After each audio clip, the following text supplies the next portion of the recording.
안녕하십니까, 황 목사입니다. 오래전 이야기인데요. 제 막내가 5살 때인가 아마 그랬던 것 같아요. 제가 나이를 말씀을 드릴 때는 만 나이로 말씀을 드리는데, 제가 5살인 것을 기억하는 이유는 제 막내가 유치원 다닐 때이기 때문에 그렇습니다. 막내니까 제가 그 손을 잡고 학교를 데려다 주곤 했었는데, 그게 얼마나 제 아이니까 이뻤겠어요. 아장아장 걸어가고 말이죠. 그래서 제가 기억이 납니다. 여기는 유치원도 공교육이거든요. 그래서 초등학교 1학년 되기 전에 학교에 가서 그 유치원을 다녀야 하는데, 그때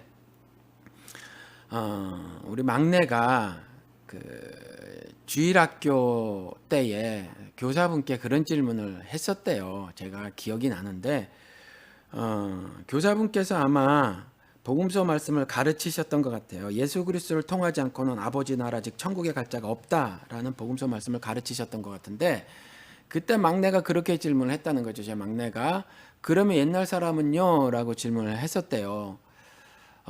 제 막내가 옛날 사람이라고 말한 건 구약 시대의 선민인 이스라엘을 아마 지칭했던 것 같아요. 그때 성경을 공부하고 있었던 시간이니까. 그런데 교사분께서 예수 그리스도가 2000년 전에 오셨다라는 말씀을 들었으니까 말이죠. 그 이전 사람들은 과연 천국에 갔는가라는 궁금증이 아마 자연스럽게 생겼던 것 같아요. 그런데 교사분께서 아마 답을 안 해주셨거나 못 해주셨거나 그랬던 것 같아요. 답을 못 얻었죠. 그래서 집에 와서 저에게 다시 질문을 했었는데, 그때 교사분께서 신학 공부를 하시는 분이 아니셨어요. 그냥 교회 생활을 열심히 하시고 또 성경도 열심히 보시고 기도 생활도 잘 하셨던 분인데, 그냥 어느 한 아이의 어머니셨죠. 그 어머니를 교회에서 교사로 임명을 해서 그렇게 아이들을 맡겨 주셨던 것 같은데, 맡겨 주셨던 거였거든요. 그런데 당연히 신학 공부를 하지 않으셨고, 그래서 성경을 조직적으로 읽어보신 분이 아니에요.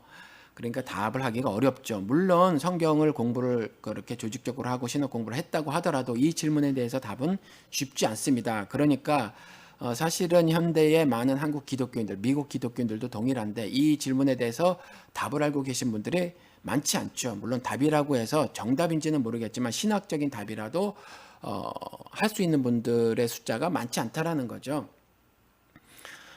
그런데 이런 비슷한 질문이 어른들에게도 있어요. 미국이든 한국이든. 지금 한국 같은 경우는 요즘에 그런 질문들이 더 많이 등장하는데, 기독교가 개독교가 되고 나서 더 이런 이제 이론적인 질문을 하는 것 같아요.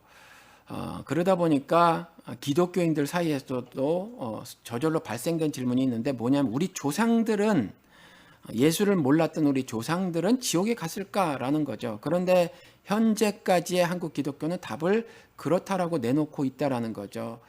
그런데 이 그렇다라고 하는 답이 제가 여러 차례 말씀을 드렸지만 어, 미국의 근본주의 영향을 절대적으로 받은 것이어서 그렇다라는 거죠. 성경을 문자적으로 해석을 하는 것이 미국의 근본주의거든요. 그런데 그 문자적으로 해석하는 사람들의 영향을 절대적으로 받은 사람들이 성경에 기록된, 즉 저희 막내의 교사분처럼 예수 그리스도를 통하지 않고는 아버지 나라 즉 천국에 갈 자가 없다고 했으니까, 예수 그리스도를 통할 수가 없었던 조선시대 사람들이라든가 그 이전에 우리 조상들이 모두 지옥에 갔다라는 거죠. 그렇게 말을 하고 있는데, 이게 그 복음서 기록뿐만이 아니라 사실은 뭐 로마서 같은 경우, 로마서는 정말 기독교 교리의 상당 부분을 담고 있잖아요. 거기에서도 내내 그래요. 특별히 5장 같은 경우 가보면 분명하게 선언적으로 말을 해놓고 있거든요. 예수 그리스도의 은혜를 받은 사람만 천국에 갈 수 있다라는 명시적 기록이 있다란 말이죠. 그런데 이 이야기가 굉장히 불편해요. 왜냐하면 이게 우리의 부모님들 이야기이기도 하거든요. 또 우리의 조부모 이야기이기도 하고 말이죠. 그런데 여러분들 아시잖아요. 우리 부모님들이나 조부모님들은 정말 힘든 삶을 사셨어요. 고통스러운 삶을 사셨죠. 일본이라는 제국의 발표서 말이죠. 정말 자유도 인권도 저당 잡혀 살았고요. 또 인습도 말도 못했거든요. 어머니들 같은 경우 여성분들은. 그런데 그러한 가운데도, 그러한 고통 가운데도 보이신 사랑이 지금 현재의 그리스도를 안다고 하는 사람들의 사랑의 크기와 비교해 봤을 때 적지가 않아요. 오히려 훨씬 크다라는 거죠. 그러면 그와 같이 사랑하는 사랑을 가슴에 품고 실천하고 살았던 그 모든 분들이 지옥행 판결을 받았다라고 하는 것이 여간 불편한 게 아니죠. 그리고 사실은 인간적으로 수용하기가 쉽지 않아요. 그리고 또 그런 질문을 하잖아요. 예를 들어서 가족 가운데서 지금 현재 살아있는 내 가족 가운데서 예를 들어서 부부가 한 사람은 예수를 믿는데 한 사람은 예수를 안 믿어요. 교회를 다니고 교회를 다니지 않아요. 그런데 나만 천국에 가고 다른 한쪽은 천국에 가지 못한다고 하면 내가 천국에서 행복할까? 그럼 행복하지 않은 천국의 삶은 무엇일까? 뭐 이런 질문들이 실제적으로 있고 그 옥화는 목사님의 아들 옥성호 씨가 쓴 책에도 그런 그 질문들이 있더라라는 거죠. 그런데 먼저 이 질문에 관해서만 제가 답을 드리면 예를 들어서 천국에 가봤는데 부모님이나 내 사랑하는 아내, 남편이나 아이들이 없다면이라는 질문이 있잖아요. 이 질문은 사실은 너무 인간적인 질문이다. 성경적인 질문이 아니다. 그러니까 천국에 대해서 내가 원하는 대로의 모습을 그린 것이다 라는 거죠. 이건 이사야서에서 답을 주고 있어요. 그러니까 이사야서 26장에 가서 보면 이렇게 기록을 하고 있습니다. 그들은 죽었은즉 다시 살지 못하겠고 사망하였은즉 일어나지 못할 것이니 이는 주께서 벌하여 그들을 멸하사 그들의 모든 기억을 없이 하셨음이니이다. 이렇게 말을 해놓고 있거든요. 그러니까 모든 기억이 사라지는 거죠. 그렇죠? 사라지는 거예요. 여기에서 26장의 기록은 뭐냐 하면 꼭 예를 들어서 그러니까 하나님의 택정함을 입지 않은 사람들만을 의미하는 것은 아니다라는 거죠. 그러니까 인간이 죄를 짓고 정령 죽으리라고 하는 궁극적 죽음의 심판을 당할 사람들은 분명한데 죄가 세상에 들어와서 아무튼 한 번 죽는 삶을 살았다는 거죠. 낙원에서 아담의 삶이 아닌 그런 것들을 포함을 하고 있어서 아무튼 사후에 기록이 없음에 대해서 일반적인 적용을 말씀을 하신 거라는 거죠. 그래서 사후에는 모든 기억을 하나님께서 지우실 것이다 라는 말이라는 거거든요. 그리고 43장에 가서 보면 너희는 이전 일을 기억하지 말며 옛날 일을 생각하지 말라. 이런 구절이 있어요. 물론 이건 살아생전의 말이기도 하고 그 다음에 43장에 또 25절에 가서 보면 나는 나를 위하여 네 허물을 도말하는 자니 네 죄를 기억하지 아니하리라. 하나님께서 기억하지 않으려 하신다라는 거죠. 즉 조금 전에 읽어드린 18절 말씀 옛날 일이라고 하는 것은 이와 같이 죄를 지은 모든 이전에 더러웠던 삶에 관한 이야기거든요. 그 일을 생각하지 말라. 왜냐하면 내가 기억하지 않을 것이니까 하나님께서 이렇게 말씀하시고 계시다라는 거죠. 그리고 54장에 가서 봐도 두려워하지 말라. 네가 수치를 당하지 아니하리라. 부끄러움을 당하지 아니하리라. 이건 신약 시대에 말씀을 해놓고 계시잖아요. 교회에게 네가 부끄러움을 당치 아니하리라. 죄 지은다면은 부끄러워진다라고 말씀을 하셨죠. 그리고 부끄러워지면 두려움에 떨게 되는 거죠. 아담이 그랬다라는 겁니다. 그래서 이 부끄러운 것은 죄를 지은 상태를 말하는 거거든요. 최종적 심판이 있기 전에 이 세상에서의 삶이죠.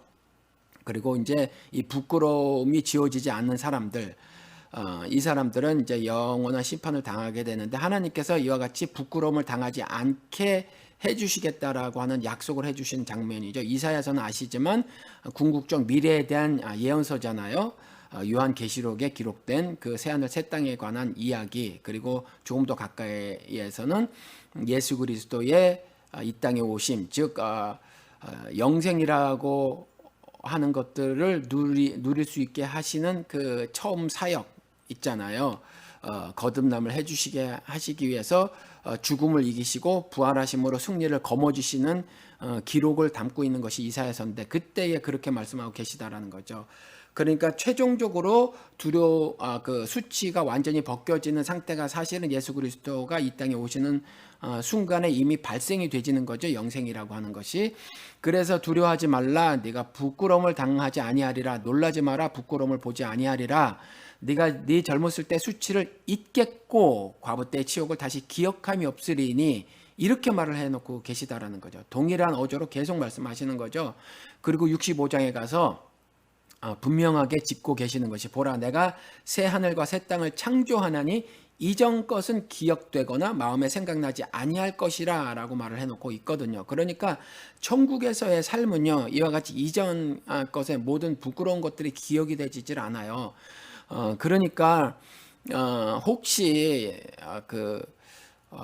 내 배우자 중에 한 사람이 예수를 믿고 있지 않은데 그럼에도 불구하고 이 땅에서 내가 사랑하고 살았다라는 거죠. 그런데 그 사람에 관해서 그 부끄러운 것, 수치된 것, 그 다음에 욕심이 잉태돼서 죄를 낳고 사망에 이르게 되는 그 모든 것들에 대해서 기억되거나 마음에 생각나지 아니할 것이라. 그래서 이 천국에 대해서 그렇게 말하는 건 극히 인간적인 상상이고요. 성경에서는 그렇게 말을 해놓고 있지 않으니까, 만약에 천국에 갔는데 내 부모님이나 조부모님 나를 사랑하셨던, 그리고 내 아내나 남편이 없다면이라는 가상의 질문은요, 사실은 올바른 성경적 질문은 아니어서 사실은 그것에 대해서 그리 염려할 부분은 아니다라는 거죠.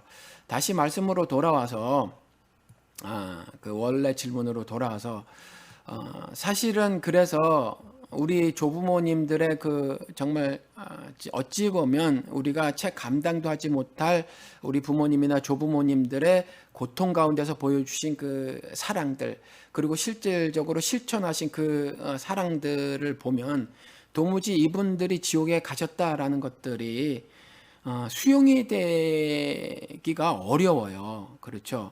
그리고 또 하나 성경적으로도 그런데, 예를 들어서 요나서 같은 경우 보면 뜬금없이 아수르라는 이방 민족을 말씀을 하시면서, 거론을 하시면서 요나에게 그 니느웨에 있었던 12만을 내가 어찌 사랑하지 않을 수 있느냐라고 말씀을 하시거든요. 그런데 요나가 그 복음을 전하기 전에 그곳에 가라고 하셨거든요.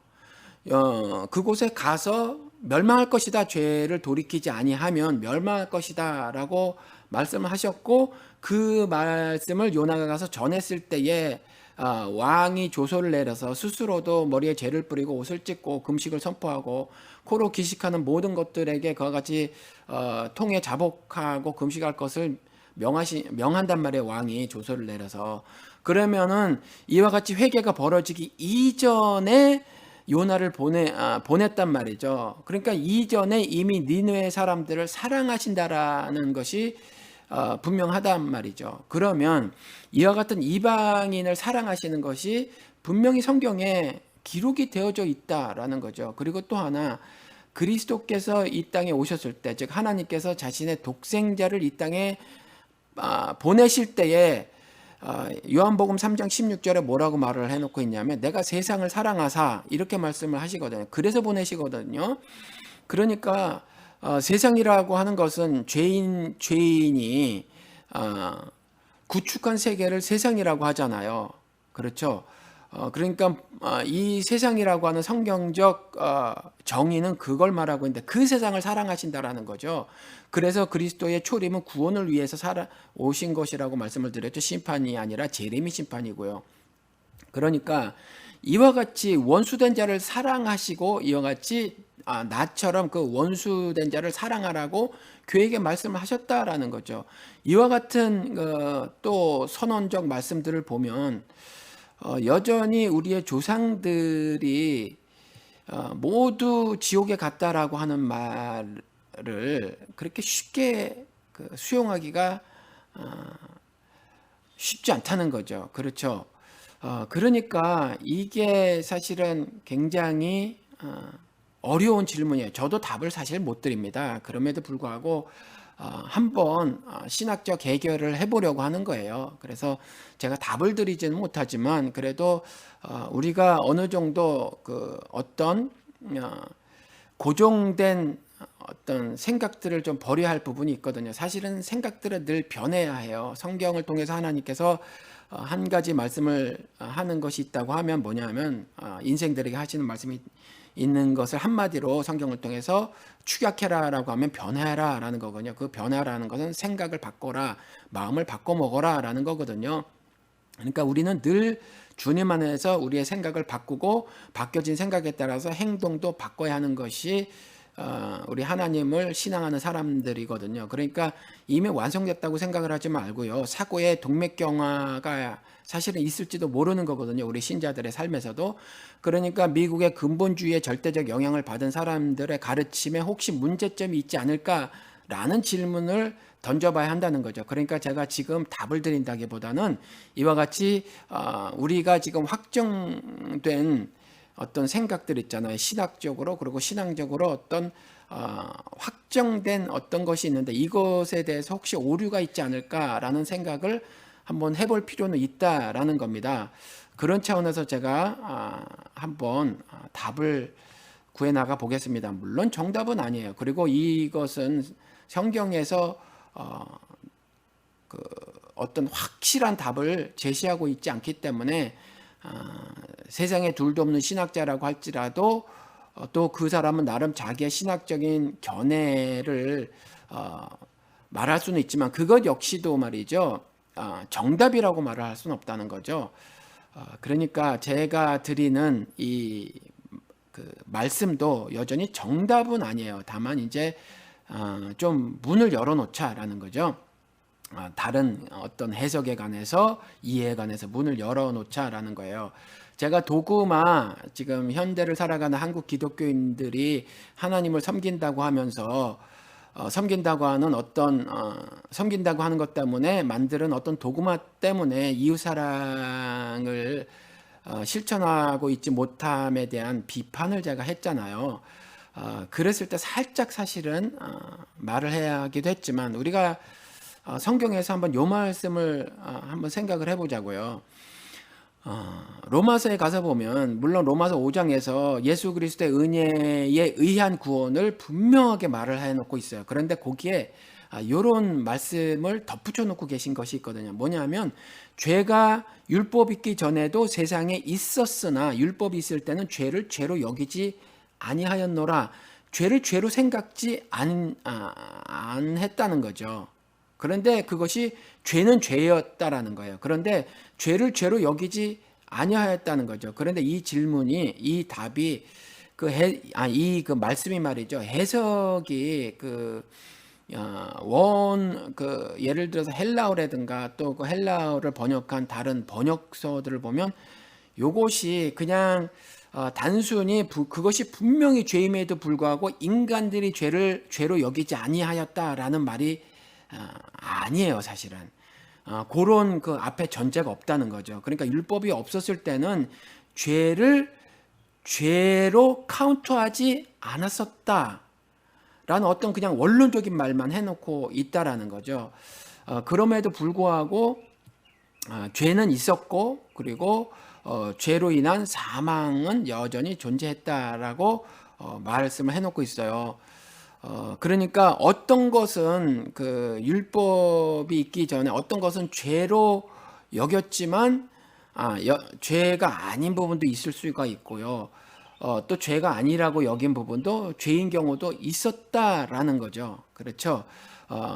그렇지만 그것에 대해서 불분명한 시절이었었다라는 거죠. 그래서 인간들이 이때는요, 어떤 본성을 가지고 양심이라고 하는 그런 것을 가지고 살았는데 그럼에도 불구하고 자기 양심에 비추어서 자기 본성에 비추어서 죄라고 인식을 했고 그래서 그 죄를 짓지 않으려고 한 인생들이 있고 또 어떤 사람은 또 그것을 죄라고 여기지 아니하여서 또 그냥 죄임에도 불구하고 그냥 그렇게 살았던 오류를 범하기도 했다라는 거죠. 그리고 그것이 이제 13절 말씀인데 14절에 가보면은 그것이 분명하게 말씀을 해놓고 있는데 그래서 죄로 여기지 아니하였지만 율법이 없을 때는 그러나 아담으로부터 모세까지 그러니까 율법이 주어지기 전까지 아담의 범죄와 같은 죄를 짓지 아니한 자들까지도 사망이 왕노릇하였나니라고 말을 해놓고 있거든요. 그런데 이제 이러한 예가 창세기 4장 1절부터 7절까지라는 얘기죠. 이때에 아벨과 가인 이야기가 나오거든요. 모세 이전의 사람들이죠. 그런데 아벨과 가인이 모두 다 죄를 죄로 여기지 아니하였는데, 그렇죠. 죄를 죄로 여기지 아니하였는데, 율법이 있기 전이니까, 모세 이전이니까. 그래서 하나님 앞에 나가서 제사를 드렸다라는 거예요. 제사를 드렸어요. 그런데 이때에 아벨은 하나님께서 아벨과 그의 제사는 받아들였지만 가인은 안 받아 주셨거든요. 그 이유를 히브리서 11장에 이렇게 기록을 해놓고 있죠. 히브리서 11장에 가서 보면 믿음으로 아벨은 가인보다 더 나은 제사를 하나님께 드림으로 의로운 자라 하시는 증거를 얻었고, 그리고 하나님께서 그 의로운 자라고 하는 증언을 해주신 이유가 예물에 대한 것이다 라고 말을 해놓고 있거든요. 그래서 그가 죽었으나 그 믿음으로써 지금도 의롭다 말할 수 있느니라 라고 말을 해놓고 있거든요. 그런데 이 예물이 지금까지 많은 한국 기독교계에서 뭐 아벨은 초태생 그 양으로 제물을 드려서 그렇다라고 말씀을 하는 분들이 있는데, 제물은요 제사법에서도 곡식 갖고 드릴 수 있었어요. 그러니까 결코 그렇지 않고요. 그리고 제사법이 주어지지도 않았다는 거죠. 그러니까 율법이 있기 전이어서 그것 가지고 그렇게 말을 하면 안 됩니다. 물론 이때 예표하고 있는 것은 있어요.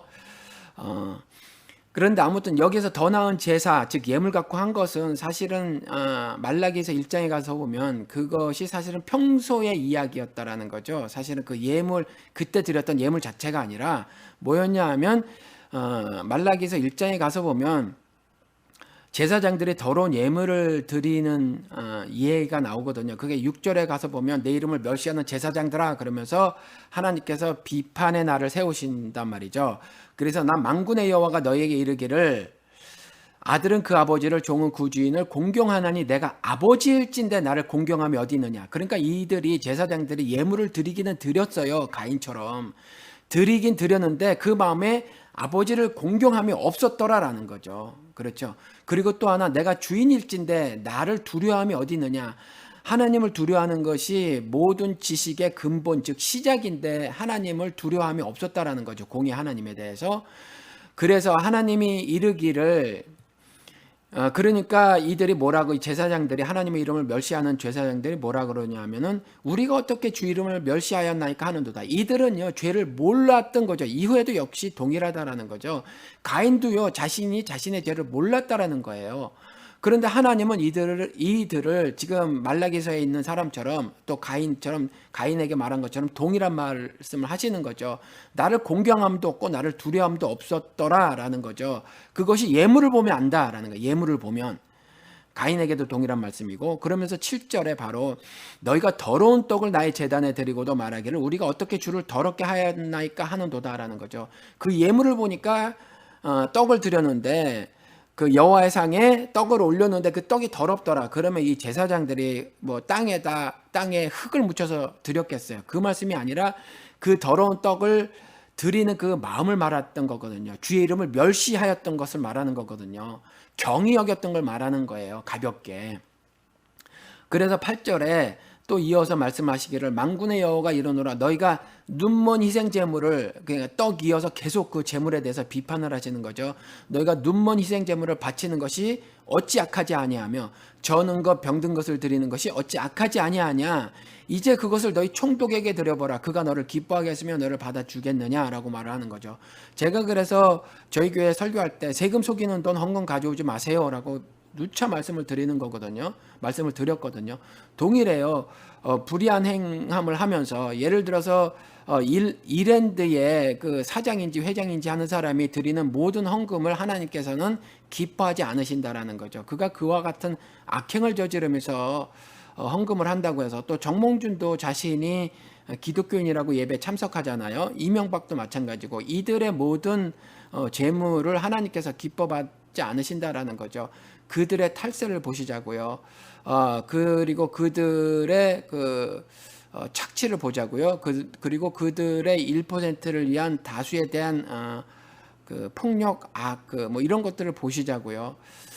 그러면 그들이 내는 헌금을 주님께서 기뻐 받으시겠냐라는 거죠. 이게 그런 이야기거든요. 그리고 만군의 여호와가 이어서 말씀하시는데 이르노라 너희는 나 하나님께 은혜를 구하면서 우리를 불쌍히 여기소서 하여 보라. 너희가 이같이 행하였으니 내가 너희 중 하나인들 받겠느냐, 이렇게 말씀하신다는 거죠. 너희들이 그렇게 제물을 드리면서, 즉 나를 경히 여기면서 일상을 살면서 악한 심정으로 하면서 나를 두려워하지도 않으면서 나를 공경하지도 않으면서 나를 너희들의 삶의 절대적인 것으로 인정도 하지 않으면서 은혜를 구한다면, 그래서 우리를 불쌍히 여기소서 하면 내가 너희들 중에 하나인들 받겠느냐라고 하는 거거든요. 이게 가인에게 하시는 말씀이에요. 그래서 창세기 4장 7절에 가서 보면 죄가 문 앞에 엎드렸는데 너는 죄를 다스려 할지니라 라고 말씀을 해놓고 있거든요. 그러니까 가인이 드린 예물은요, 가인이 평상시에 하나님을 섬긴다고 하면 사실은 그와 같이 그 죄가 뭔지는 모르죠. 우리는 구체적으로 기록이 되어 있지 않으니까. 그런데 하나님은 그것을 이미 간파하시고요. 뭐냐면 욕심이 잉태돼서 죄를 낳고 죄가 사망에 이르게 하는데, 욕심까지도 죄를 분명히 낳게 하는 것이니까 그것이 사건화가 되지 않아도 이미 하나님께서는 그 욕심을 죄로 판결하신단 말이죠, 법적으로. 그러니까 그와 같은 일을 하나님은 분명히 알고 계시니까, 그 마음의 중심까지 다 꿰뚫어 보시는 분이니까, 마음의 깊은 곳까지라도 감찰하시는 분이시니까 가인의 그와 같은 것을 알고 있어서 그 제물을 드린다고 하지만 그 제물이 이미 더럽다라는 거죠. 그러니까 제물이 더럽다라고 하는 것은 그가 하나님을 향한 신앙을 올바르게 하고 있지 않음을 말을 하고 있다라는 거죠. 그런데 아벨은 받아주셨다라는 거죠. 그러면서 그 예물이 증언함이라, 즉 그의 일상의 삶이 하나님에 대한 어떤 그 신앙을 보이더라라는 거거든요. 그래서 믿음으로 믿음장이라고 하는 거, 그렇죠? 믿음장이라고 하는 거. 그래서 히브리서 그 장에 믿음으로 그가 제사를 드림으로라고 말을 하고, 그래서 죽은 후에도 그가 그로써 그가 의롭다는 증거를 얻었다라고 말을 하고 있더라라는 거죠. 그렇죠. 그런데 이때의 아벨이 과연 율법이 지어지고 난 이후에 율법의 순종함으로, 하나님의 그 율법의 순종함으로 패하지 않고 완성하신, 그리고 그리스도를 알지도 못했는데 그를 신앙으로 받아주시고 히브리서 신약에 기록을 해놓고 있더라라는 거죠. 그리고 히브리서 11장 믿음장이라고 하는 것에 믿음에 대해서 정의를 내려놓고 계신데, 물론 이 정의가 믿음의 모두를 말하고 있는 것은 아니에요. 믿음에 관한 모든 것을 이렇게 말하고 있는 것은 아닌데, 그 중에 정의의 한 부분, 그렇지만 많은 부분을 말씀하고 있는데, 그것이 뭐냐 하면 믿음은 바라는 것들의 실상이요 보이지 아니하는 것들의 증거니라고 말을 해놓고 있거든요. 그러니까 여기에서 그리스도가 동원이 되지 않아요. 그리고 또 선진들이 이루어서 증거를 얻었느니라, 구약시대의 조상들을 말을 하고 있는 거거든요. 조상의 하나님이라고 하는 것, 아브라함, 이삭, 야곱의 하나님이라고 하는 것. 그러니까 이들의 믿음은 그렇다라는 거죠. 그래서 아벨의 믿음도 동일한 거거든요. 그래서 예를 들어놓은 것이 이때의 아벨의 믿음도 바로 이후에, 이 3절 이후에, 그러니까 1, 2, 3 히브리서 11장 1, 2, 3절이 믿음에 관해서 말을 해놓고 4절에 바로 아벨을 첫 번째 기록으로 해놓고 있고, 그 아벨이 그와 같이 그리스도를 모르는 상태에서 하나님을 향한 어떤 믿음이었다라는 거죠. 이때의 아벨이 가졌던 믿음이 혹 우리 조상들도 그와 비슷한 믿음을 갖지 않았을까? 라는 질문을 우리가 해볼 수 있다라는 거죠. 그렇죠. 우리가 물론 우리에게 그때 우리 조상들이 가졌던 믿음이 어떤 건지 우리가 지금 몰라요. 그렇죠. 우리도 그 조물주에 대한 인식이 우리 조상들에게도 있었다라는 거죠. 잘못 드러난 것이 삼신할미 같은 건데, 뭐 우스운 이야기를 하다 말씀을 드리면 삼신할미가 뭐 세 개의 신을 말하는 건지는 모르겠어요. 아무튼지 뭐 이와 같은 어떤 인식들이 있어요. 조물주에 관한 인식이. 물론 이 인식 자체가 그 뭐 지금 하나님이냐라고 했었을 땐 단정지어서 말씀을 할 수는 없지만, 분명히 로마서 말씀의 1장에 하나님께서 만물에 자신의 신성과 능력을 담아 놓으셨다고 하셨기 때문에 혹시 우리 조상들도 그 가운데 어떤 절대 즉 창조주에 관한 어떤 믿음들이 있지 않았을까라는 상상을 해볼 수는 있다라는 거죠. 그러면 아벨도 역시 지금 보면 그 정도의 신앙밖에는 되지 않았을까라는 생각을 해본다는 거죠. 왜냐하면 기록이 그것밖에 없다는 거죠. 율법이 주어지지도 않았고 또 기록을 통해서 보면 어떤 선지자들을 통해서 말씀으로 아벨을 선지자들을 통해서 아벨에게 하나님께서 말씀으로 어떤 가르침을 주셨다라는 거나 아니면 자신의 뜻을 하늘 뜻을 설파하셨다는 기록이 없지 않습니까? 그러니까 아벨의 신앙이 우리 조상들에게도 혹시 보이지 않았을까라는 상상을 한번 살짝 해보는 겁니다. 그러니까 제가 지금 이와 같은 것은 정답은 아니에요. 그냥 상상만 해보는 거죠. 아벨이 분명히 말씀을 드리지만 율법도 없고 하나님의 언약도 체결하지 않은 상태였다라는 거죠. 그래서 아벨이 섬겼던 하나님 즉 신은 어떤 신이었을까 질문을 던졌을 때 다시 한번 말씀을 드리지만 이 아벨은 성경을 통해서 알게 된 신은 분명히 아니었다라는 거죠. 그리고 또 욥의 경우를 살펴보면 아벨도요 사실은 사망에 이르게 하는 욕심이 있었어요. 분명해요. 욥도 분명히 하나님께서 의롭다고 하시지만 사실은 욥도 욕심이 있고요 죄를 지었다라는 거죠. 그 비판을 욥기 32장에서 37장까지 엘리의 입을 통해서 하시고요 또 38장에서부터 하나님이 직접 말씀하시는 장면이 있거든요. 굉장히 길게 나열하고 계시단 말이죠. 욥은요 스스로 의롭다고 여겼어요. 사실은 뭐 이것은 나중에 욥기를 언젠가 말씀을 드릴 기회가 있으면 하겠지만 욥기를 제가 섣불리 다루지 않아요. 왜냐하면 욥기는 신학적으로 가장 어려운 책 중에 하나입니다. 그래서 제가 섣불리 다루지 않는데 아무튼 그냥 살짝 말씀을 드리면 32절에 욥기 32장에 가서 보면 엘리후가 화를 내면서 왜 화를 냈냐면 화를 내면서 말을 하는데 욥이 하나님보다 자기가 의롭다라고 말을 한다라는 거예요. 그래서 욥이 나는 깨끗하여 악인이 아니면 순전하고 불의가 없거늘 참으로 하나님께서 나에게서 잘못을 찾으시고 계시고 나를 원수로 여긴다 이렇게 욥이 말을 하더라라는 거죠. 이것을 비판하거든요. 엘리후가. 그러니까 이렇게 스스로 의롭게 되고자 하는 것이 범죄예요. 나의 행위를 통해서 의롭게 되고자 하는 거죠. 스스로 판단자 즉 재판관이 되는 거예요. 그래서 스스로 높아져 시온산 꼭대기에 앉으려는 태도가 인간들에게 있는데 욥도 역시 동일한 모습을 보였다라는 거죠.